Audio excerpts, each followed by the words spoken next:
नमस्कार, आप सुन रहे हैं गो गोरखपुर रेडियो और मैं हूं काव्या। स्वागत है आपका सुबह के इस न्यूज बुलेटिन में। आइए सबसे पहले नजर डालते हैं आज की प्रमुख सुर्खियों पर। मुख्यमंत्री योगी आदित्यनाथ ने प्रदेश के सभी शिक्षण संस्थानों में वंदे मातरम का गायन अनिवार्य करने की बात कही। गोरखपुर नगर निगम की 100 साल पुरानी लाइब्रेरी आम लोगों के लिए खुलने से छात्रों को मिली बड़ी सुविधा।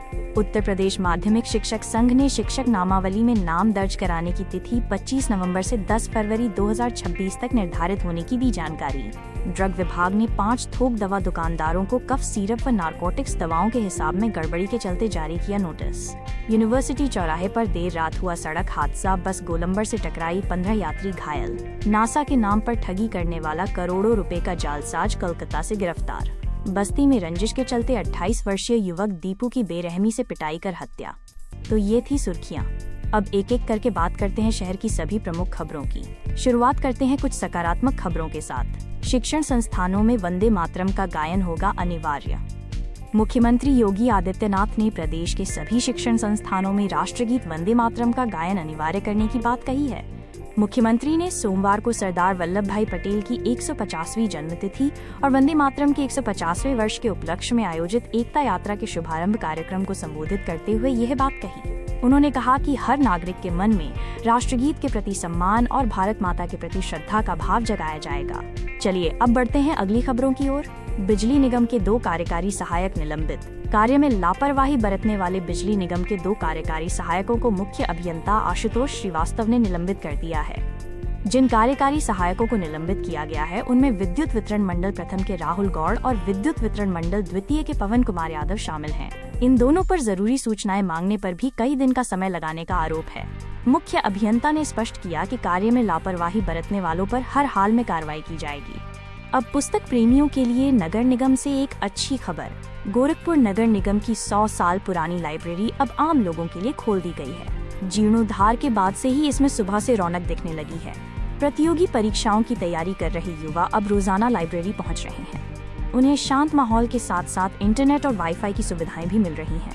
हालांकि अभी यहां किताबों को व्यवस्थित करने का काम चल रहा है और प्रतियोगी परीक्षाओं से संबंधित पुस्तकें अभी तक उपलब्ध नहीं हो सकी हैं। अब बात करते हैं शिक्षकों और शिक्षा जगत से जुड़ी एक जरूरी खबर की।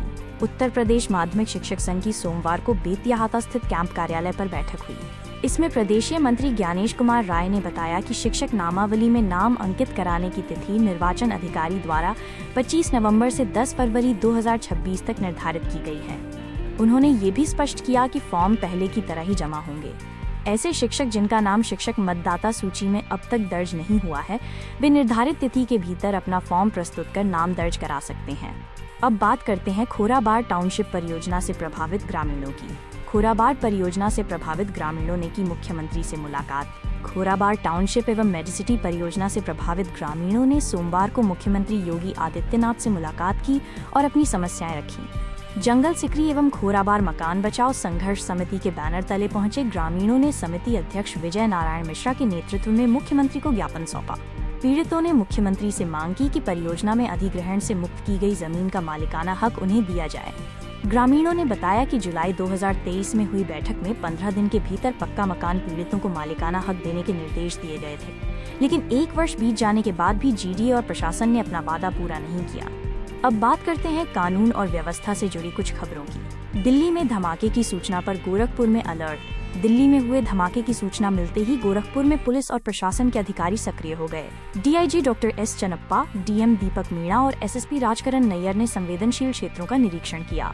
गोरखनाथ मंदिर, railway station, Asuran, medical road, Golghar, Nakhas और बख्शीपुर में देर रात तक चेकिंग अभियान जारी रहा। पुलिस ने गश्त कर शहर में सुरक्षा व्यवस्था को सुनिश्चित किया। अब बात करते हैं दवा कारोबार से जुड़ी एक खबर की। थोक दवा दुकानदारों को ड्रग विभाग का नोटिस। भालोटिया मार्केट के 5 थोक दवा दुकानदारों को ड्रग विभाग ने नोटिस जारी कर तलब किया है। इन दुकानदारों पर कफ सिरप और नारकोटिक श्रेणी की दवाओं की बिक्री का हिसाब न देने का आरोप है। उन्हें 7 दिन के भीतर सहायक आयुक्त औषधि के समक्ष उपस्थित होकर अपना पक्ष रखना होगा। ऐसा न करने पर लाइसेंस निलंबित किया जा सकता है। अब अंत में कुछ आपराधिक खबरें। सबसे पहले बात करते हैं सड़क हादसे की। यूनिवर्सिटी चौराहे पर बस हादसा, 15 घायल। सोमवार की रात करीब 12:30 बजे यूनिवर्सिटी चौराहे पर उस समय अफरा तफरी मच गई जब कैसरबाग डिपो की रोडवेज बस अनियंत्रित होकर गोलंबर से भिड़ गई। हादसे में 15 यात्री घायल हो गए, जिनमें बस्ती जिले की 55 वर्षीय गुजराती देवी की स्थिति गंभीर बताई जा रही है। बस में करीब 45 यात्री सवार थे। कैंट पुलिस ने बाराबंकी के रहने वाले चालक को हिरासत में लेकर पूछताछ शुरू कर दी है। चालक ने बताया कि मोहद्दीपुर की ओर से आ रही तेज रफ्तार डीसीएम को बचाने के चक्कर में बस का संतुलन बिगड़ गया। अब बात करते हैं ठगी के एक बड़े मामले की। नासा के नाम पर ठगी करने वाला जालसाज गिरफ्तार। अमेरिकी अंतरिक्ष एजेंसी नासा के नाम पर ठेकेदार समेत 3 लोगों से करोड़ों रुपए की ठगी करने वाले जालसाज सुकांता सुब्रत बनर्जी को आखिरकार गोरखपुर पुलिस ने गिरफ्तार कर लिया है। रामगढ़ताल थाना पुलिस ने उसे कोलकाता से गिरफ्तार किया और सोमवार को न्यायालय में पेश कर जेल भेज दिया। कोलकाता के बारानगर स्थित समर्पण अपार्टमेंट का निवासी ये जालसाज खुद को नासा और परमाणु ऊर्जा से जुड़ी अंतर्राष्ट्रीय कंपनी का समन्वयक बताकर लोगों को 1 रुपए पर 2 वर्ष में 100 रुपए तक मुनाफा देने का लालच देता था। उसने नासा, पीएमओ और रिजर्व बैंक के फर्जी दस्तावेज भी दिखाए थे। पुलिस उसके साथियों की तलाश कर रही है। अब बात करते हैं फर्जी डिग्री बनाने वाले गिरोह की। फर्जी डॉक्टर डिग्री बेचने वाला गिरोह का सदस्य गिरफ्तार। डॉक्टर के नाम पर फर्जी डिग्री तैयार कर बेचने और अवैध रूप से क्लिनिक व डायग्नोस्टिक सेंटर संचालित कराने वाले गिरोह के एक सदस्य को गुलरिहा पुलिस ने सोमवार को सरैया बाजार से गिरफ्तार कर लिया।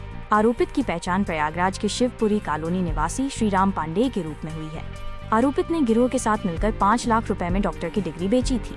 पूछताछ के बाद उसे जेल भेज दिया गया है।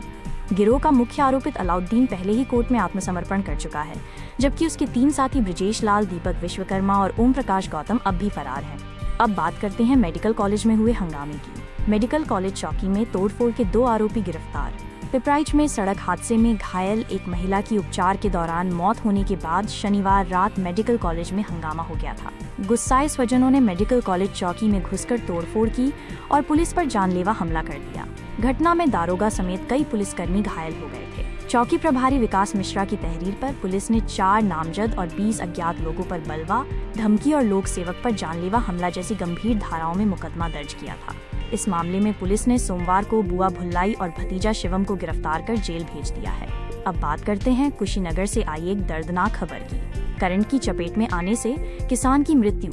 कुशीनगर के अहिरौली बाजार क्षेत्र के विशनपुरा गांव में गोभी के पौधों को पशुओं से बचाने के लिए स्वयं लगाए गए बिजली के तार की बाड़ में प्रवाहित करंट की चपेट में आने से एक किसान की मृत्यु हो गई। 32 वर्षीय राम प्रवेश मौर्य सोमवार की सुबह बाल्टी में पानी लेकर पौधों में डालने गए थे, तभी ये हादसा हुआ। अंत में बात करते हैं बस्ती जिले में हुई हत्या की। बस्ती में युवक की पीट कर हत्या। बस्ती के नगर बाजार में सोमवार शाम करीब 6 बजे रंजिश के चलते 28 वर्षीय युवक दीपक उर्फ दीपू राजभर की बेरहमी से पिटाई कर हत्या कर दी गई। गोसाईजोत निवासी दीपू जब एक चाट पकौड़ी की दुकान पर खड़ा था, तभी क्षेत्र के 2-3 युवकों ने उस पर हमला कर दिया और तब तक पीटा जब तक वो जमीन पर गिर नहीं गया। सिर और संवेदनशील अंगों पर हुए घातक हमले के कारण युवक की मृत्यु हो गई। तो आप सुन रहे थे हमारा सुबह का न्यूज बुलेटिन। अब ये बुलेटिन यहीं समाप्त होता है। अपना और अपनों का ध्यान रखें और जुड़े रहें गो गोरखपुर रेडियो के साथ। हमारे नियमित श्रोताओं की सूची में अपनी जगह पक्की करें और अभी सब्सक्राइब बटन को प्रेस करें। नमस्कार।